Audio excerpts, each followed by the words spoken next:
damage that was sent to destroy me. They wanted to make sure that the energy was disconnected, that the soul was disconnected. Some disturbing details to add about Angie Stone's crash. So it just came to my attention after watching a video that people are reporting hearing to find out a lot of my publishing, a lot of my royalties, my mechanicals, they have all pretty much been stolen. I knew it was an attack. I knew it was a spiritual attack on me. However, I was treated and God healed me, cleared up after 2 weeks.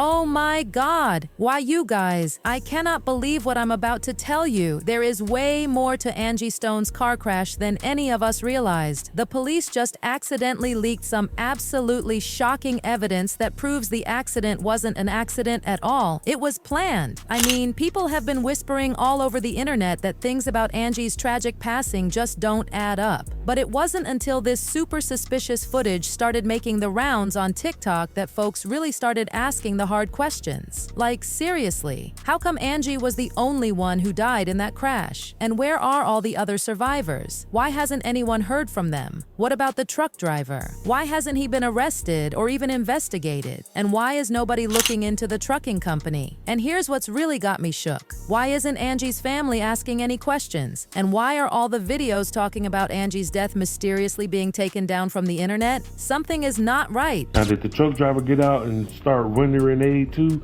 Because when you hit somebody, you supposed to start rendering aid. Or that's a crime within itself. Everybody made it out alive. So against the theory, she did not die in the van. The van was not her cause of death.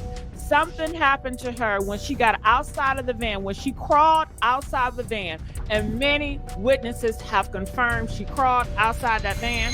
It looked like everybody made it out alive. So against the theory, she did not die in the van.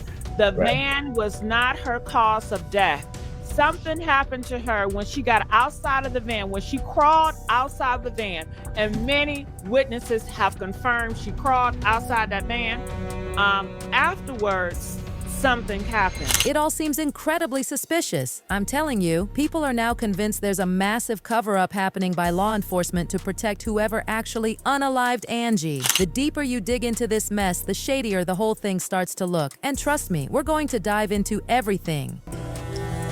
Anybody that knows me knows that I'm a very, very, very hard worker. I aim to please. I try very hard not to cancel any shows if I don't have to. Shy of it being something God called, or, you know, an unwarranted death or a health issue of some kind. I generally try to make all my dates. Okay, so we've all heard the official story of how the legendary Angie Stone passed away on March 1st, 2025. Supposedly, Angie and her crew were coming back from a Mardi Gras concert in Alabama in a Sprinter van. They had been filming a new project when they decided to take a break. While they were driving on Interstate 65, their Sprinter van overturned. Now, the 9 people inside were supposedly still relatively okay after this first accident. But before they could find their way out of the van or call for help, a semi-trailer truck supposedly just happened to ram into them, resulting in a fatal crash. At 63 years old, Angie sadly passed away from the crash. And get this, she was the only casualty. At first, people just seemed to accept that she died because of the crash. But it didn't take long for people to start connecting some very disturbing dots. In one of her last posts on Instagram, Angie left this absolutely chilling message. "I've just discovered something that's been hidden in the dark for too long. My publishing was stolen, and guess what? I know exactly who did it, but don't get it twisted. I'm coming for you all. The dogs who thought they could take what's mine, trust I'm ready, just like Jamie Foxx said, what had happened was. Well, now it's my turn to share my testimony. It's a new chapter, and you can bet the truth is coming to light. Stay tuned." Well, she didn't come out, she didn't stop it, she didn't expose it, but I'm hearing secretly they just asked her, can you not put all the videos out, please? And I hear that same lady, she is getting her lawyers and she's getting her people together. They said this trucking company has a bad reputation of doing people wrong. They said this is the same trucking company that hit Tracy Morgan, and Tracy Morgan, I guess, sued the truck or the insurance company over $90 million. This post had people asking serious questions about what really went down with Angie. I mean, it's been weeks since the tragic accident that took her from us, and still there's no investigation, no mugshot, no updates, no official statements, nothing. It's like she died and nobody cares about finding the truth, or even worse, someone is actively trying to cover up what really happened. How else do you explain the timing of this accident happening right when she started exposing UMG and Clive Davis? Yeah, that's not a coincidence. But wait, that's not even the juiciest part. Wait until you hear directly from a witness who saw the whole thing go down and barely missed getting crushed by the truck that ultimately unalived Angie. So first, there was this man who came online talking about how Angie did not actually pass away from the initial crash. According to him, there was a Caucasian woman on the scene who helped Angie out of the minivan, and then a man came along in the truck and hit her. Also, witnesses apparently heard loud pops before the accident even happened. I have some disturbing details to add about Angie Stone's crash. So it just came to my attention after watching a video that people are reporting hearing pop, pop, pop before the crash. Sounds like we may have a case of road rage. Either one, road rage, or two, you know what. Now, it seems that the pop, pop, pop may have been gunshots to the tires, and that will cause the van to lose control. And then this wild video of a woman claiming to be the one who helped Angie started popping up everywhere. According to this woman, she and her daughter were driving along the highway when they noticed Angie's overturned van. She got out of her car and went to investigate, but when she got there, she was absolutely shocked to find so many people trapped in the van, all screaming for help. The woman swears that when she arrived, everyone was still alive, including Angie. After driving the 6 hours home, showering, and processing it all, here's the story. About 4 a.m. on Saturday morning, me and my daughter were driving to Charleston, South Carolina for her Sweet 16 birthday getaway. We came up to a truck with a trailer and its flashers were on, so we slowed down some, and that's when I noticed there was an overturned vehicle in the fast lane. And it looked like it just happened. I pulled over, I put my flashers on, and I told my daughter to stay in the car, and I ran over. It was a van, and I ran over, and there were so many people in this van, and they were just trying to get out. And I asked if they'd called the cops, and they said, we're just trying to get out. And they were helping this woman out off the side of the van, and I grabbed her hand and I helped her get down, and she seemed out of it, and I was holding her hand and she was wobbling around. She says she helped Angie out of the van, and as they were trying to figure out what to do next, she suddenly felt something brush past her. Before she could even process what was happening, she realized what had occurred. A truck had seemingly come out of nowhere and hit Angie, killing her instantly. And then the next thing I know, I flew and I fell down to the ground, and it felt like something not ran over me, but brushed over me. Like something just swiped over my body. And I got up and I could hear screaming, and I just focused in on one screaming, and it was my daughter. And all I could do was run across the highway and tell her to get back in the car. She had to move the car because if somebody else hit us, it could hit her.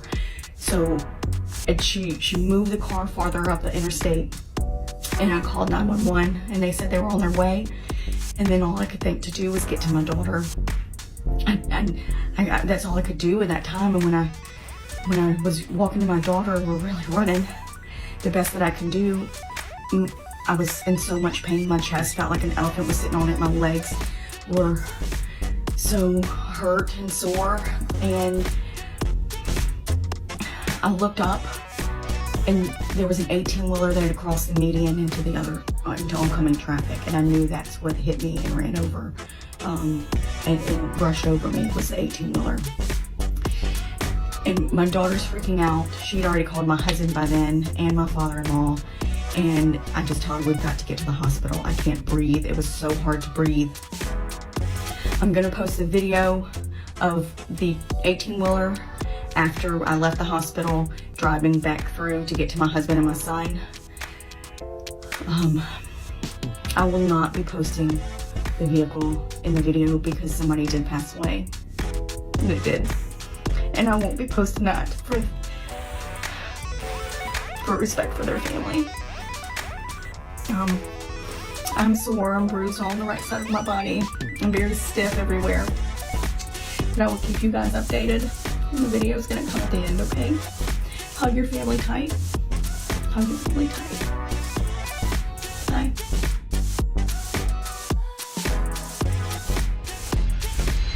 According to this woman, the 18-wheeler had absolutely no business being at that intersection at that time, so logistically speaking, the accident didn't make any sense. But here's the truly creepy part. Allegedly, there's a recording of the accident from the camera that's usually on these long-distance trucks. That camera would have captured everything, showing exactly how the accident happened. According to sources, the accident footage was initially uploaded online, but no matter how much you dig now, you won't find it. All traces of that video have been completely wiped from the internet, like it never existed. And what's even more bizarre is the fact that Angie's family members haven't really said anything about searching for the truth about what happened to her. After the statement her kids released announcing her death, the only other thing they've done is come online and ask people to crowdfund for funeral expenses. It's so weird when you think about it, because you would think that Angie's kids would at least be curious to know the truth. Their mom was in the middle of suing industry giant UMG and working on her biopic where she wanted to tell the unfiltered truth about her career wins and struggles. The fact that she mysteriously got into an accident should at least raise some serious suspicion. Well, unless,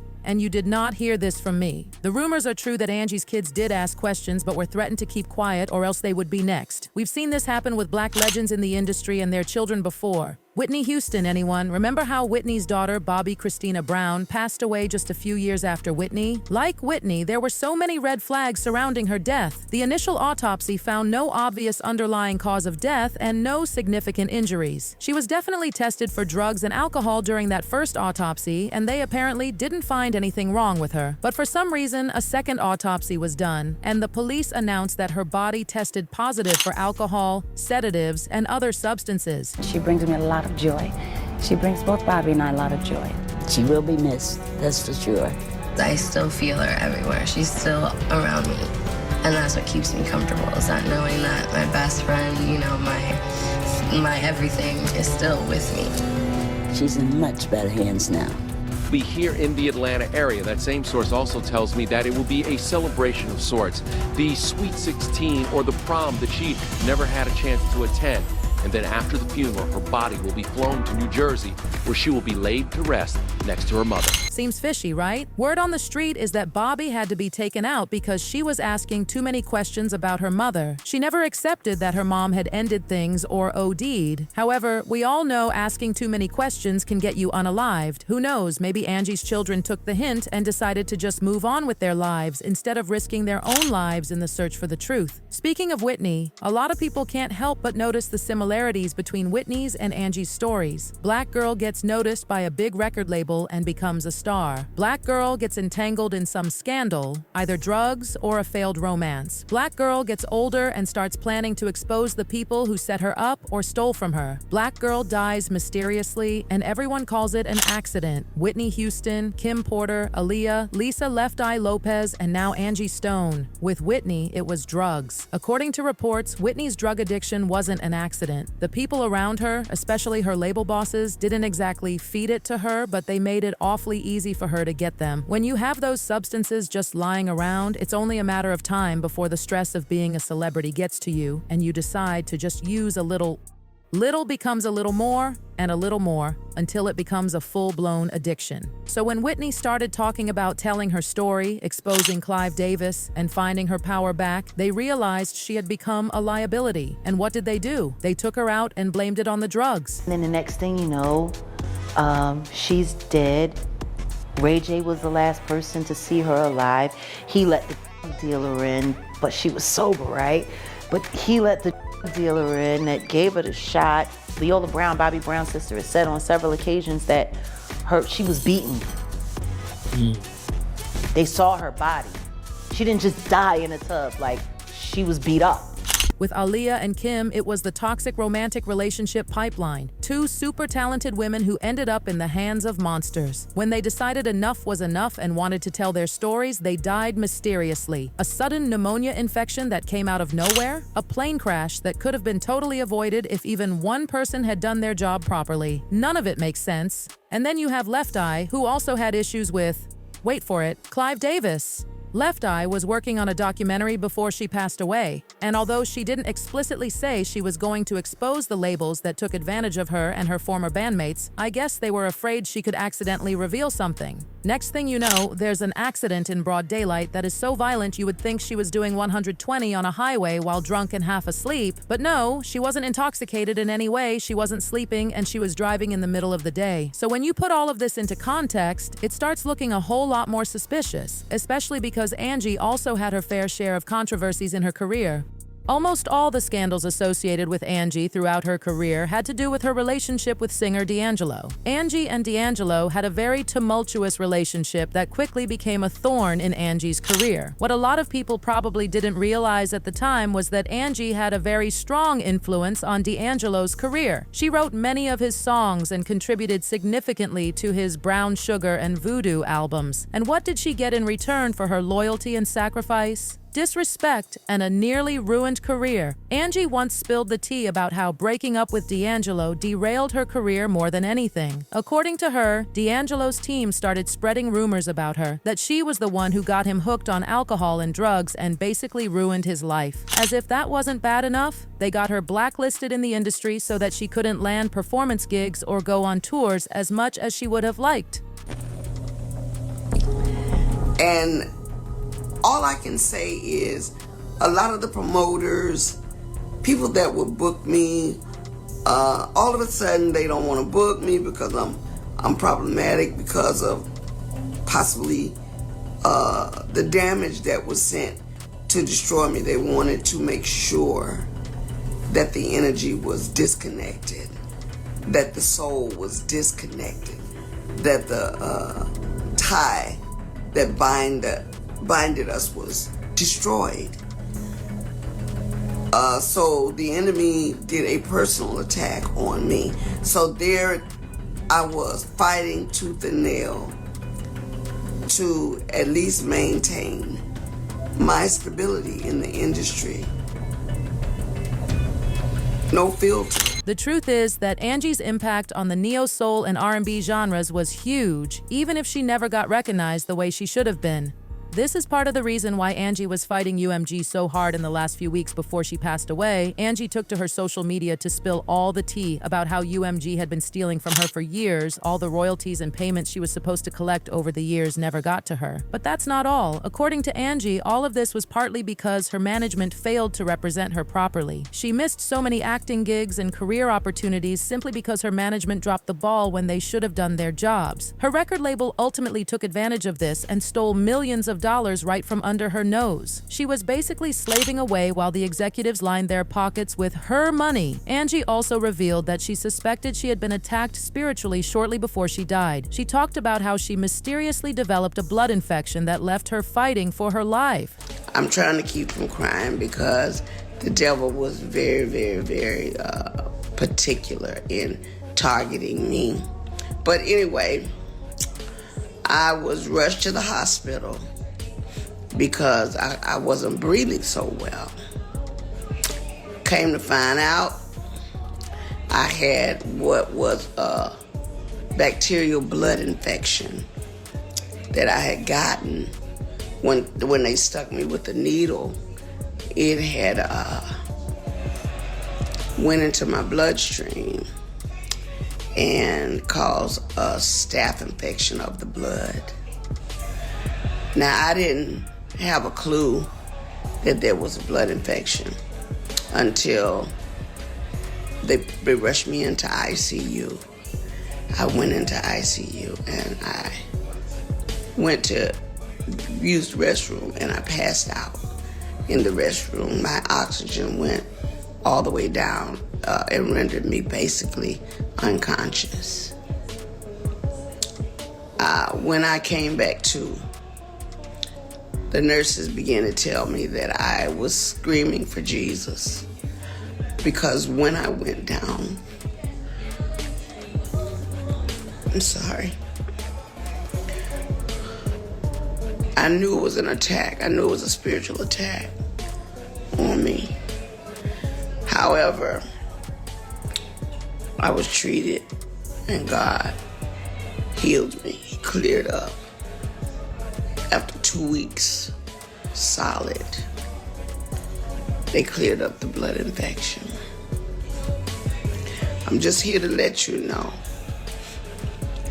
the only reason I hadn't been on my live. Not to sound like a conspiracy theorist, but is it really hard to imagine that Angie felt that people were coming after her when she developed a sudden, unexplained illness? Let's be real. We've seen this script play out too many times to just dismiss it as a coincidence. You know what makes all of this worse? It's the fact that you just know the vultures are going to start circling, with different people wanting to do a biopic on her. Even after stealing and stealing from her, they'll still want to profit off her death, and best believe her kids or estate won't be seeing a dime of the biopic gains unless they have a good lawyer who's ready to go to the ends of the earth for them.